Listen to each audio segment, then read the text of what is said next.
मेरे प्यारे देशवासियों, नमस्कार।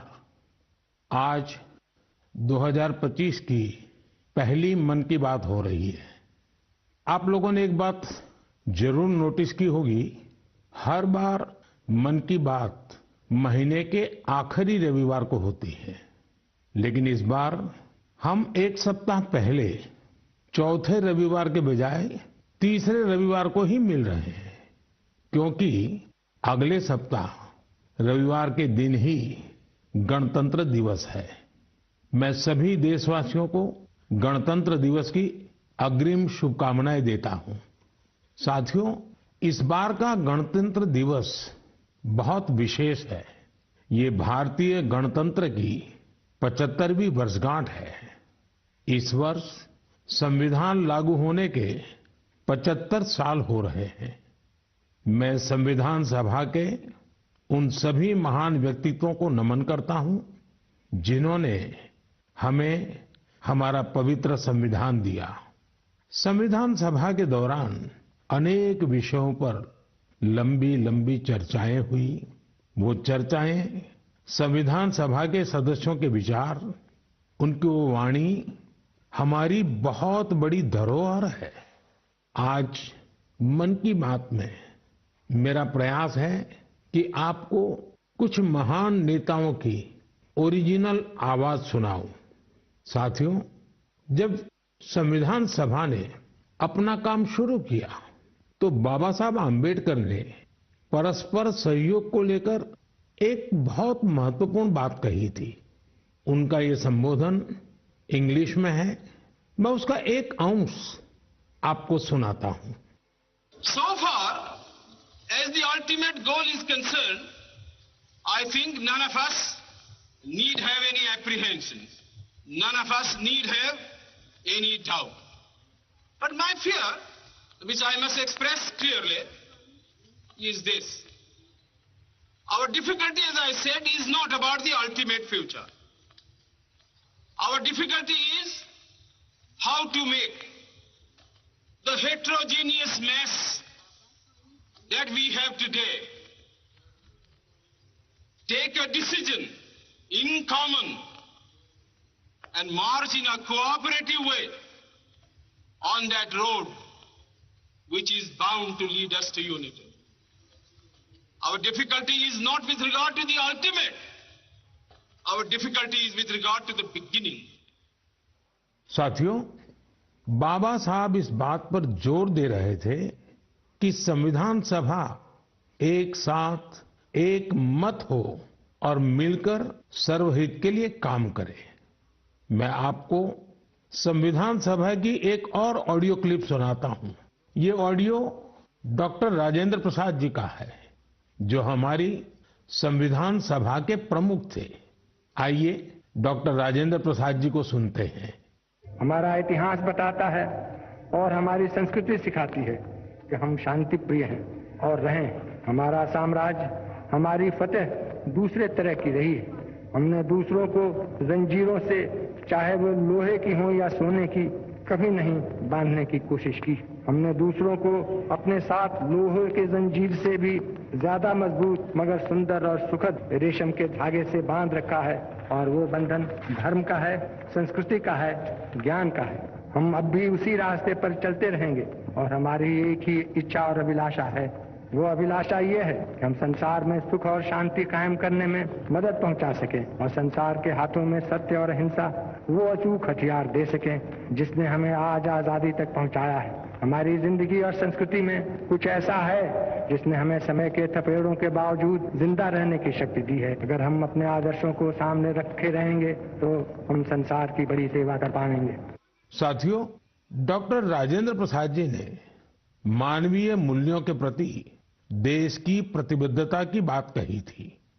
अब मैं आपको डॉक्टर श्यामा प्रसाद मुखर्जी की आवाज सुनाता हूं।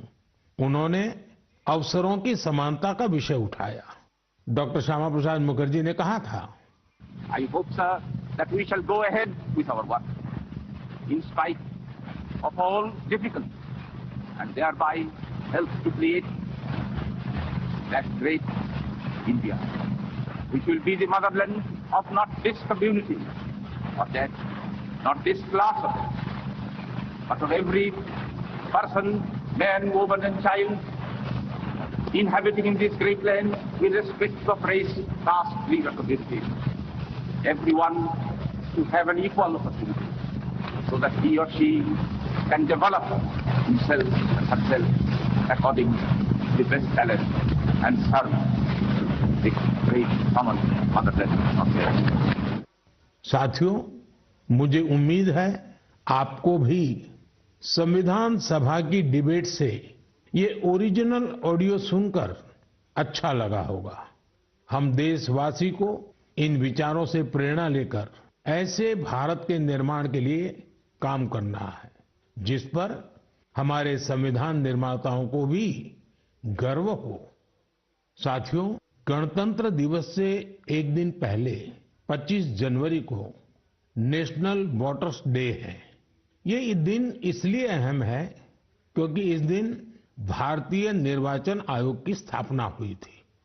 इलेक्शन कमीशन, हमारे संविधान निर्माताओं ने संविधान में हमारे चुनाव आयोग को लोकतंत्र में लोगों की भागीदारी को बहुत बड़ा स्थान दिया है। देश में जब 1951-52 में पहली बार चुनाव हुए तो कुछ लोगों को संशय था कि क्या देश का लोकतंत्र जीवित रहेगा, लेकिन हमारे लोकतंत्र ने सारी आशंकाओं को गलत साबित किया। आखिर भारत मदर ऑफ डेमोक्रेसी है। बीते दशकों में भी देश का लोकतंत्र सशक्त हुआ है, समृद्ध हुआ है। मैं चुनाव आयोग का भी धन्यवाद दूंगा जिसने समय समय पर हमारी मतदान प्रक्रिया को आधुनिक बनाया है, मजबूत किया है। आयोग ने जनशक्ति को और शक्ति देने के लिए तकनीकी शक्ति का उपयोग किया। मैं चुनाव आयोग को निष्पक्ष चुनाव के उनके कमिटमेंट के लिए बधाई देता हूं। मैं देशवासियों से कहूंगा कि वो ज्यादा से ज्यादा संख्या में अपने मत के अधिकार का उपयोग करें, हमेशा करें और देश के डेमोक्रेटिक प्रोसेस का हिस्सा भी बने और इस प्रोसेस को सशक्त भी करें। मेरे प्यारे देशवासियों, प्रयागराज में महाकुंभ का श्री गणेश हो चुका है। चिरस्मरणीय जन सैलाब, अकल्पनीय दृश्य और समता समरसता का असाधारण संगम। इस बार कुंभ में कई दिव्य योग भी बन रहे हैं। कुंभ का ये उत्सव विविधता में एकता का उत्सव मनाता है। संगम की रेती पर पूरे भारत के, पूरे विश्व के लोग जुड़ते हैं। हजारों वर्षों से चली आ रही इस परंपरा में कहीं भी कोई भेदभाव नहीं, जातिवाद नहीं। इसमें भारत के दक्षिण से लोग आते हैं, भारत के पूर्व और पश्चिम से लोग आते हैं। कुंभ में गरीब अमीर सब एक हो जाते हैं। सब लोग संगम में डुबकी लगाते हैं, एक साथ भंडारों में भोजन करते हैं, प्रसाद लेते हैं। तभी तो कुंभ एकता का महाकुंभ है। कुंभ का आयोजन हमें ये भी बताता है कि कैसे हमारी परंपराएं पूरे भारत को एक सूत्र में बांधती हैं। उत्तर से दक्षिण तक मान्यताओं को मानने के तरीके एक जैसे ही हैं।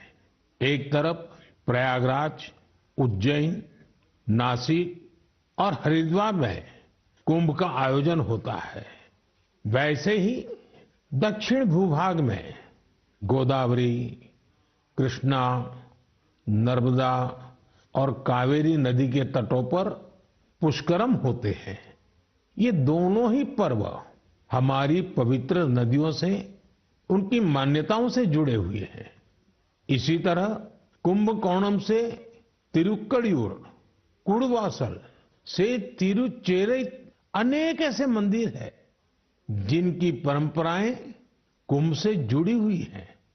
साथियों, इस बार आप सबने देखा होगा कि कुंभ में युवाओं की भागीदारी बहुत व्यापक रूप में नजर आती है। और ये भी सच है कि जब युवा पीढ़ी अपनी सभ्यता के साथ गर्व के साथ जुड़ जाती है तो उसकी जड़ें और मजबूत होती हैं और तब उसका स्वर्णिम भविष्य भी सुनिश्चित हो जाता है। हम इस बार कुंभ के डिजिटल फुटप्रिंट्स भी इतने बड़े स्केल पर देख रहे हैं। कुंभ की ये वैश्विक लोकप्रियता हर भारतीय के लिए गर्व की बात है। साथियों, कुछ दिन पहले ही पश्चिम बंगाल में गंगा सागर मेले का भी विहंगम आयोजन हुआ है। संक्रांति के पावन अवसर पर इस मेले में पूरी दुनिया से आए लाखों श्रद्धालुओं ने डुबकी लगाई है। कुंभ, पुष्करम और गंगा सागर मेला हमारे ये पर्व हमारे सामाजिक मेलजोल को, सद्भाव को, एकता को बढ़ाने वाले पर्व है। ये पर्व भारत के लोगों को भारत की परंपराओं से जोड़ते हैं और जैसे हमारे शास्त्रों ने संसार में धर्म, अर्थ, काम, मोक्ष चारों पर बल दिया है, वैसे ही हमारे पर्वों और परंपराएं भी आध्यात्मिक, सामाजिक, सांस्कृतिक और आर्थिक हर पक्ष को भी सशक्त करते हैं। साथियों, इस महीने हमने पौष शुक्ल द्वादशी के दिन रामलला के प्राण प्रतिष्ठा पर्व की पहली वर्षगांठ मनाई है। इस साल पौष शुक्ल द्वादशी 11 जनवरी को पड़ी थी। इस दिन लाखों राम भक्तों ने अयोध्या में रामलला के साक्षात दर्शन कर उनका आशीर्वाद लिया। प्राण प्रतिष्ठा की ये द्वादशी भारत की सांस्कृतिक चेतना की पुनः प्रतिष्ठा की द्वादशी है। इसलिए पौष शुक्ल द्वादशी का ये दिन एक तरह से प्रतिष्ठा द्वादशी का दिन भी बन गया है। हमें विकास के रास्ते पर चलते हुए ऐसे ही अपनी विरासत को भी सहेजना है, उनसे प्रेरणा लेते हुए आगे बढ़ना है। मेरे प्यारे देशवासियों, 2025 की शुरुआत में ही भारत ने अंतरिक्ष के क्षेत्र में कई ऐतिहासिक उपलब्धियां हासिल की हैं। आज मुझे ये बताते हुए गर्व है कि एक भारतीय स्पेस टेक स्टार्टअप बेंगलुरु के पिक्सेल ने भारत का पहला निजी सैटेलाइट कॉन्स्टेलेशन फायरफ्लाई सफलतापूर्वक लॉन्च किया है। यह सैटेलाइट कॉन्स्टेलेशन दुनिया का सबसे high resolution hyper spectral satellite constellation है। इस उपलब्धि ने न केवल भारत को आधुनिक स्पेस टेक्नोलॉजी में अग्रणी बनाया है, बल्कि यह आत्मनिर्भर भारत की दिशा में भी एक बड़ा कदम है। ये सफलता हमारे निजी स्पेस सेक्टर की बढ़ती ताकत और इनोवेशन का प्रतीक है। मैं इस उपलब्धि के लिए पिक्सेल की टीम, इसरो और इन स्पेस को पूरे देश की ओर से बधाई देता हूं। साथियों, कुछ दिन पहले हमारे वैज्ञानिकों ने स्पेस सेक्टर में ही एक और बड़ी उपलब्धि हासिल की। हमारे साइंटिस्ट ने सैटेलाइट्स की स्पेस डॉकिंग कराई है। जब अंतरिक्ष में 2 स्पेस क्राफ्ट कनेक्ट किए जाते हैं तो इस प्रक्रिया को स्पेस डॉकिंग कहते हैं। यह तकनीक अंतरिक्ष में स्पेस स्टेशन तक सप्लाई भेजने और क्रू मिशन के लिए अहम है। भारत ऐसा चौथा देश बना है जिसने ये सफलता हासिल की है। साथियों, हमारे वैज्ञानिक अंतरिक्ष में पौधे उगाने और उन्हें जीवित रखने के प्रयास भी कर रहे हैं। इसके लिए इसरो के वैज्ञानिकों ने लोबिया के बीज को चुना। 30 दिसंबर को भेजे गए ये बीज अंतरिक्ष में ही अंकुरित हुए। ये एक बेहद प्रेरणादायक प्रयोग है जो भविष्य में स्पेस में सब्जियों उगाने का रास्ता खोलेगा। ये दिखाता है कि हमारे वैज्ञानिक कितनी दूर की सोच के साथ काम कर रहे हैं। साथियों, मैं आपको एक और प्रेरणादायक पहल के बारे में बताना चाहता हूं। आईआईटी मद्रास का एक्सटेम केंद्र अंतरिक्ष में मैन्युफैक्चरिंग के लिए नई तकनीकों पर काम कर रहा है। ये केंद्र अंतरिक्ष में 3D printed buildings, metal forms और ऑप्टिकल फाइबर जैसे तकनीकों पर रिसर्च कर रहा है। ये सेंटर बिना पानी के कंक्रीट निर्माण जैसी क्रांतिकारी विधियों को भी विकसित कर रहा है।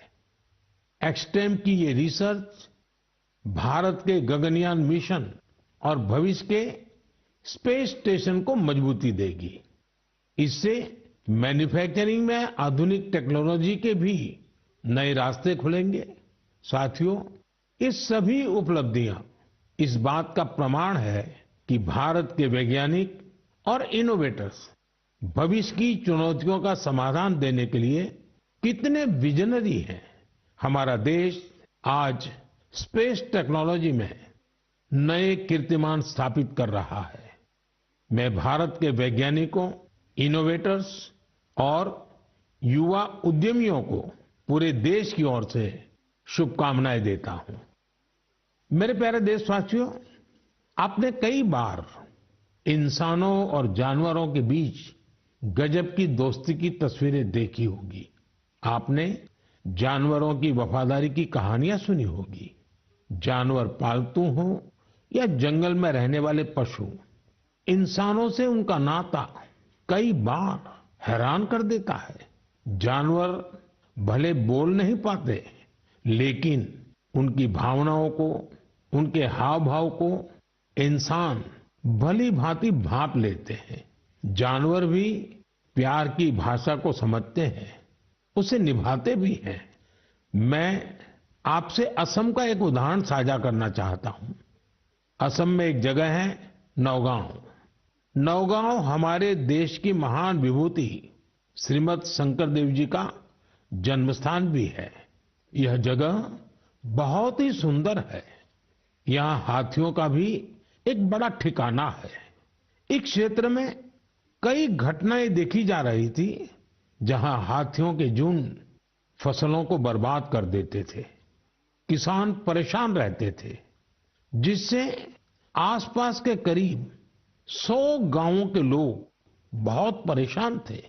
लेकिन गांव वाले हाथियों की भी मजबूरी समझते थे। उन्हें पता था कि हाथी भूख मिटाने के लिए खेतों का रुख कर रहे हैं, इसलिए गांव वालों ने इसका समाधान निकालने की सोची। गांव वालों की एक टीम बनी जिसका नाम था हाथी बंधु।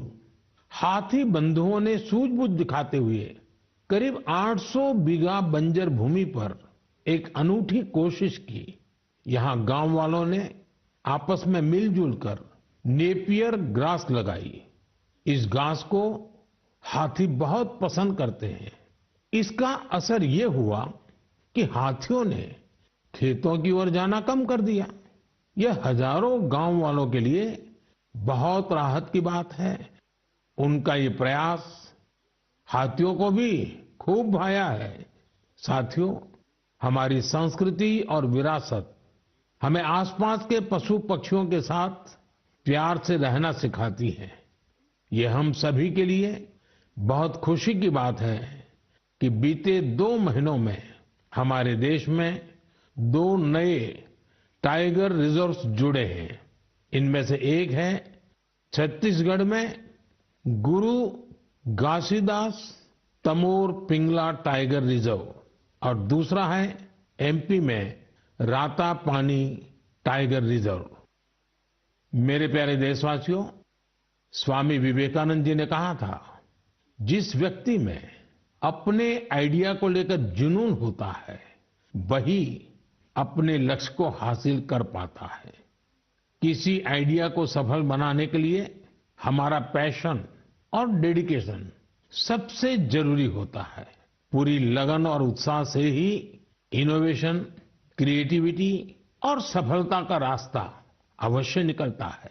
कुछ दिन पहले ही स्वामी विवेकानंद जी की जयंती पर मुझे विकसित भारत यंग लीडर्स डायलॉग का हिस्सा बनने का सौभाग्य मिला।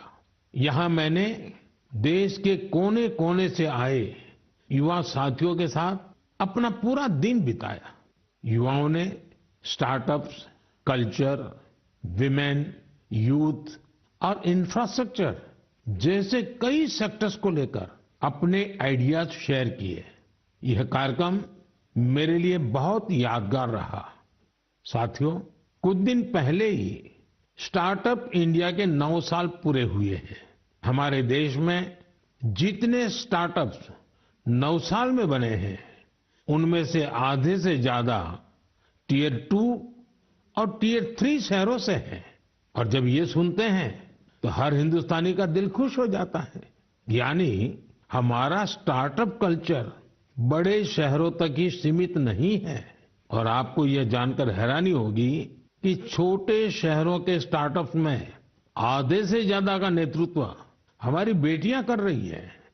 जब यह सुनने को मिलता है कि अंबाला, हिसार, कांगड़ा, चेंगलपट्टू, बिलासपुर, ग्वालियर और वाशिम जैसे शहर स्टार्टअप्स के सेंटर बन रहे हैं, तो मन आनंद से भर जाता है।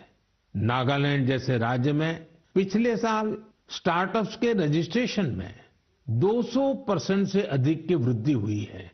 Waste management, non renewable energy, biotechnology और लॉजिस्टिक्स ऐसे सेक्टर हैं जिनसे जुड़े स्टार्टअप सबसे ज्यादा देखे जा रहे हैं। ये कन्वेंशनल सेक्टर्स नहीं है, लेकिन हमारे युवा साथी भी तो कन्वेंशनल से आगे की सोच रखते हैं, इसलिए उन्हें सफलता भी मिल रही है। साथियों, 10 साल पहले जब कोई स्टार्टअप के क्षेत्र में जाने की बात करता था तो उसे तरह तरह के ताने सुनने को मिलते थे।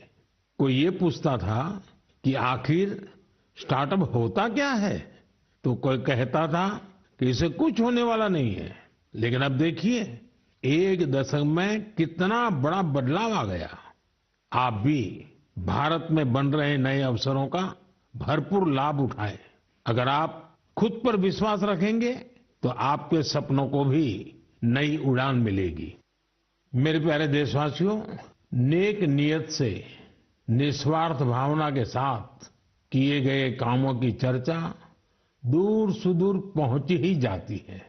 और हमारा मन की बात तो इसका बहुत बड़ा प्लेटफॉर्म है। हमारे इतने विशाल देश में दूर दराज भी अगर कोई अच्छा काम कर रहा होता है, कर्तव्य भावना को सर्वोपरि रखता है, तो उसके प्रयासों को सामने लाने का ये बेहतरीन मंच है।